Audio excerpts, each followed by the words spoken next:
Hi there, my name is Kay Moon and I'm a twin flame channel and Western astrologer. And this is a video about the second new moon in Cancer for 2020 for twin flames. Um, if you have not already watched the new moon in Cancer to 2020 for light workers, I implore you to do so because in it I provide the context in which what you're about to hear is actually taking place. And context is important because in just listening only for the pieces having to do with twins, we miss the opportunity for our growth, our light work, and our personal expansion, and the roots of what it is we're here to do as twins. This is a particularly triggering new moon. It's also one of my favorite new moons of the year because if we can actually, as light workers and as twins, face the truth in the trigger, we have the opportunity of transforming that trigger into the capacity to really love and connect and integrity. During this lunation, we have, let me just pull out my annotation tool. We have the divine feminine here at in Libra, where she's been all year. And if you haven't yet watched also the two videos about the union energy updates, I also implore you to watch those two because they'll explain some of the ongoing dynamic between masculine and feminine energies this year, because there's a real not on the same page-ness for the two of them. And there's also divine purpose for that I dive into in the first video, the first union energy update, and provide additional clarity on in the second union energy update. She's sitting here in the sign of Libra with the creation goddess, right in between the creation goddess and the shaman's asteroid.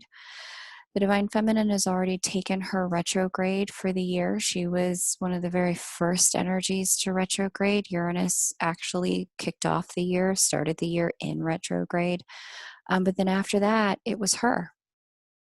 And so, of the major longer term kind of players, a retrograde energy provides the energy of a going within, seeking the wisdom, bringing that wisdom back out to the world.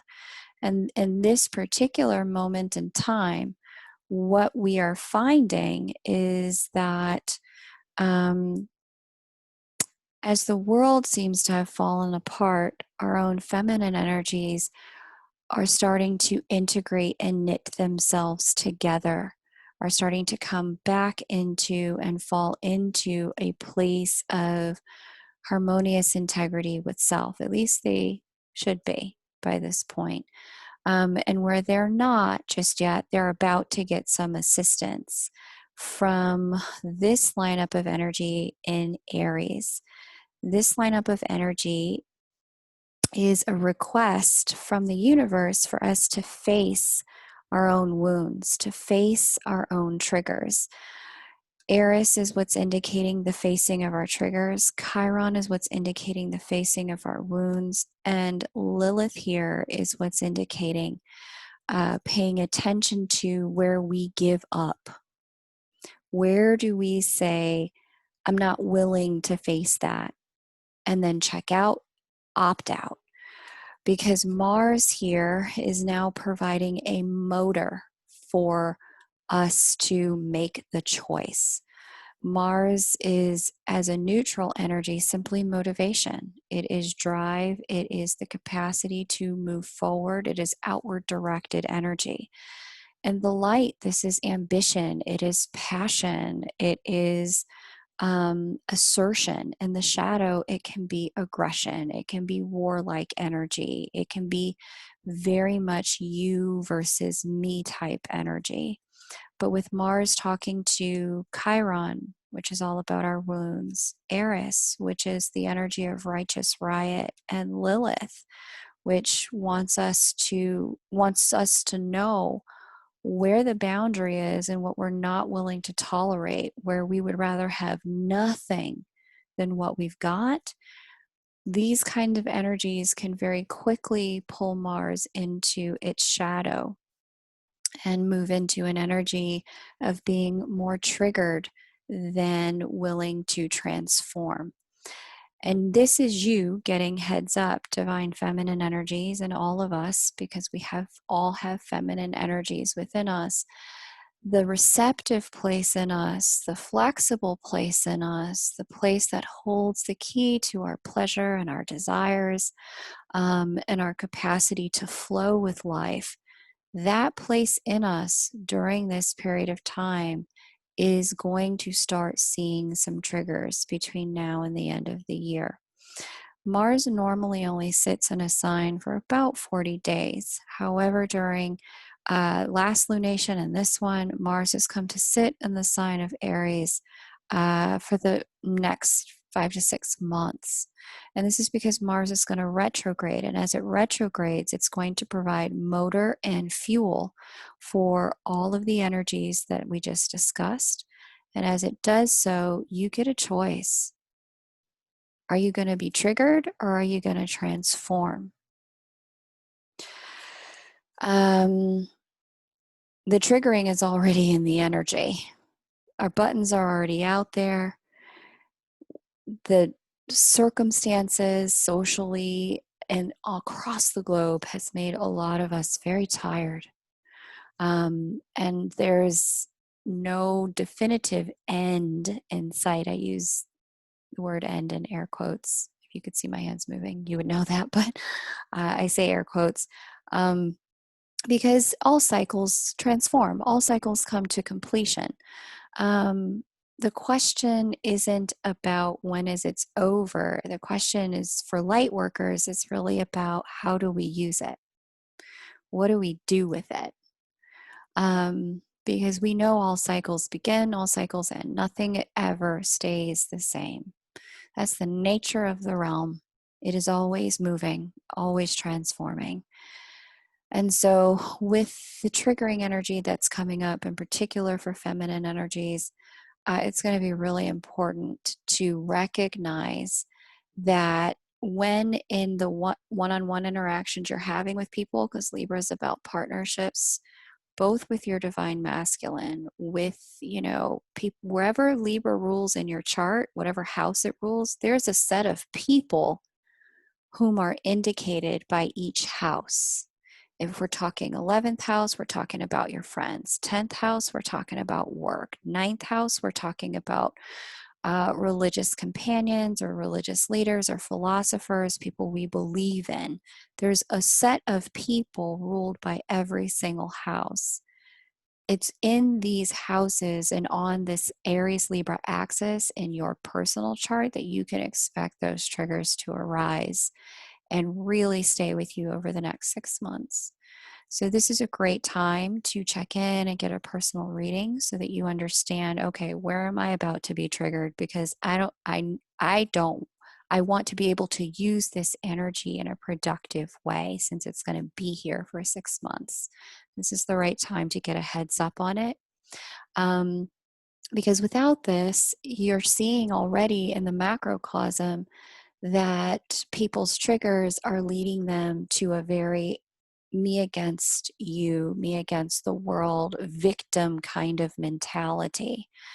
And no matter which side of any debate or argument you're on, it's giving rise to I'm right, you're wrong energy in the collective. And this particular energy, this polarizing energy, is meant to be healed by the divine feminine. In the sign of partnership, talking to the creation goddess, having already tangled with the shaman's asteroid, at least, twice this year. So her journey toward healing herself is now giving her all the tools and access to internal resources she needs to begin healing the relationships outside of herself. Where you are triggered is where it is you're called to transform, not others, but yourself. And that's the big message at this time for divine feminines. Divine masculine energies. Speaking of entanglements, this is like my new favorite word, you guys. I freaking love this word. I think it's hilarious. Jupiter and Pluto, second meetup of the year.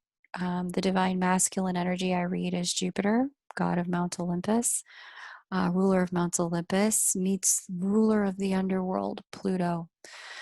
First meetup was in March, and the third and final meetup will be in November. The second meetup just happened. It was June 30th, but this energy was felt all the way at the beginning of June, was felt in May.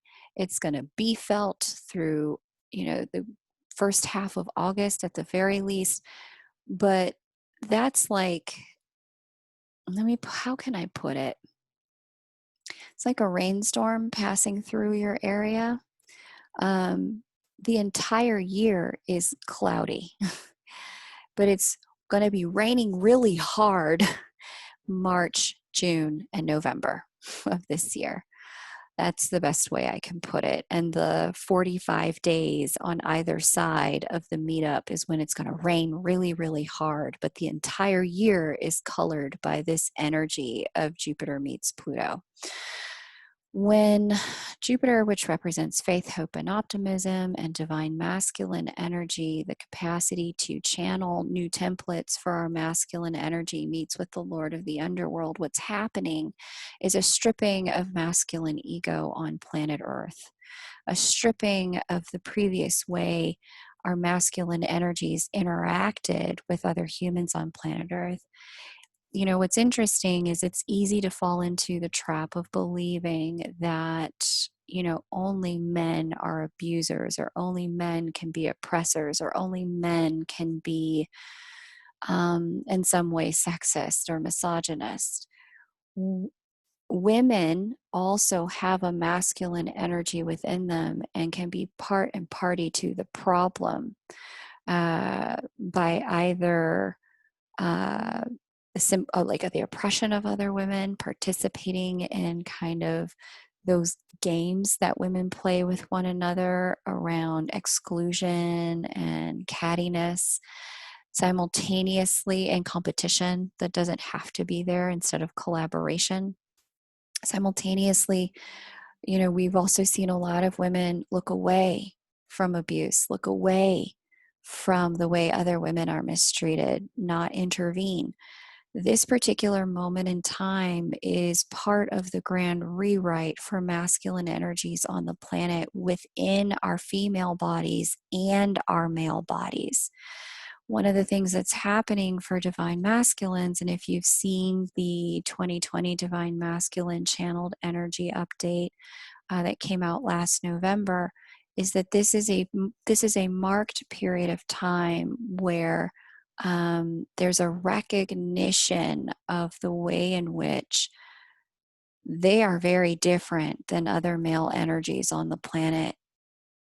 And as such, there is a very different call on their lives to do different things and behave in different ways. And so this may be a period of time where Jupiter meets Pluto, that recognition begins to surface, and you see very new behaviors from yourself as a divine masculine. But also meeting with the Lord of the underworld as a divine masculine, you're also going to find that you may feel during this period very tired, very withdrawn, disinterested in conversation and connection, unwilling to make the effort around communication, and generally feeling like, what the heck is happening in my world?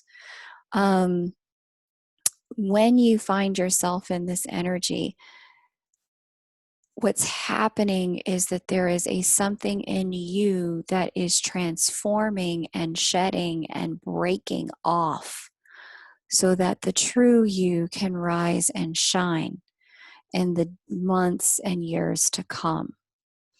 This What's happening though, what's interesting though, I've noticed for a lot of divine masculines during this time is that it's coming with a deep internal sensation of defeat, of failure, of wondering where and how I could have possibly went wrong and messed this up. Why is my life the way it is? This wasn't what I wanted. This wasn't what I chose. I thought I'd be in a different place at this moment in time. And during this period of time, what's being called upon from you as divine masculine energies as you sit in this recognition of the discrepancy between your vision and your faith, that's Jupiter, and your reality that Pluto is now showing to you, that there's actually a lot of dead leaves on this tree, dead branches on this tree that need to be cut for the health of the tree. What's actually happening in the recognition of that defeat, the recognition of those failures, is somewhere in there, there is a truth around who you really are, what you really need, what you truly want, that is begging for your attention in your life, begging for your attention so that you can once and for all put away attempts to lie to yourself about who you are and what you're capable of and what you want and how you want to live. And so, yes, failure, defeat, sorrow, grief, it's all here. But within that, what you're being shown is maybe some of the ways the money was spent, or the commitment was made, or the people you were interacting with, or the job you thought you should stay committed to. Maybe some of all of those shoulds were actually incongruent with your soul. And in the grief, what you're actually grieving isn't necessarily what you're having to let go. What you're actually grieving is the break that you have experienced with your soul, with the truth of who you are.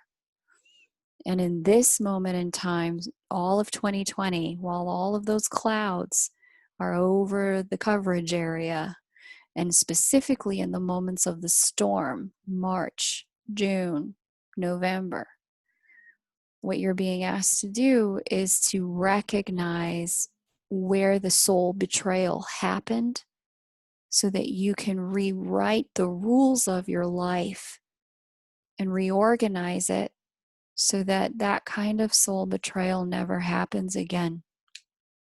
Okay? I know it's a tough spot for a lot of you as divine masculines. You know, for those of you who are in union, mostly I read for people who are not, but for those of you who are in some format of union, you may find that this energy is playing out in terms of a sense of feeling like, wow, there's a place where I couldn't protect or provide for or really be my best self for the divine feminine I've chosen to be in union with. Know that from the divine feminine and partnership side, it's not that we need you. I don't speak for all, but I do speak for the many that I read for sometimes when they give me permission certain days. I'll say in summary, what I have seen is that they don't prefer you perfect. They prefer you present. So know that in this moment, even though she may not be there with you or going through what you're going through or seeing what you're seeing or recognizing the way you feel you failed yourself in certain ways, what she sees is a true hero in you. What she sees and recognizes in you is your light. And it's most often in the darkest moments where true soul light has the opportunity to shine. So hang in there, divine masculines. This year's not over. We've got better days in front of us. But the faster you're able to come to the recognition, this is where the soul betrayal was. This is where I tried to be like other men when actually I'm supposed to be leading other men. This is where I thought was the truth is actually not the truth, and this is what the true truth is. Coming into that recognition is what's going to expedite the process of you moving out of this cycle of grief and failure and defeat, and instead using that trigger to transform your life, make the changes in the structure of your life, because this is all taking place in the sign of structure. You do the work, do what you have to do to transform things so that you can let go of the shame, the guilt, of the grief. Okay? You got this. We do believe in you. Keep going. Divine Masculines, this is really one of your second new moons of the year. The first new moon was in Aries, but because this new moon is sitting really directly opposite your energy here in this chart, this is your opportunity to begin again, to start anew, to give yourself permission to say, yeah, it didn't go the way I wanted it to go last time. That's okay. That's okay. Sometimes life doesn't. This is the nature of being human. This is a new moon and a new start and a new beginning, and I'm going to take it. I'm going to take my chance to do something a new way this time. And it's okay if you're not perfect at it.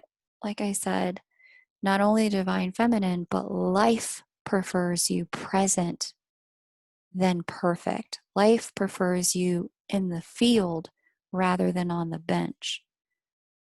Life prefers you on the dance floor than on the sidelines. It's okay to not be perfect, but it's very important to utilize the energy of this new moon and the motivation energy here to not check out. Okay, what else? I talked about, let's see. I talked about a lot of things, but I think this is probably the most important energy here. And I think you can just catch the rest in the New Moon for Lightworkers video for 2020, the second New Moon and Lightworkers video for 2020. And if you'd like to see how all of this plays out in your chart personally, definitely shoot me an email, because this energy that's happening in each of these signs governs a particular area of your chart. And it's important to understand where life is asking you to use the trigger to transform. Because if you can know what that is, you don't have to spin your wheels. And if you're stuck, it's the kind of thing that can get you back in the game. All right? Email me at chrysalismoon, KRYSALISMOON @gmail.com, and you'll receive an autoresponder that explains how to book a session. Once you've received it, make your payment, and I will shoot you an invitation to my calendar so that you can get scheduled at a day and time that works for you. I thank you so much for liking, subscribing, and sharing, and I look forward to reading for you. Take great care, and bye for now.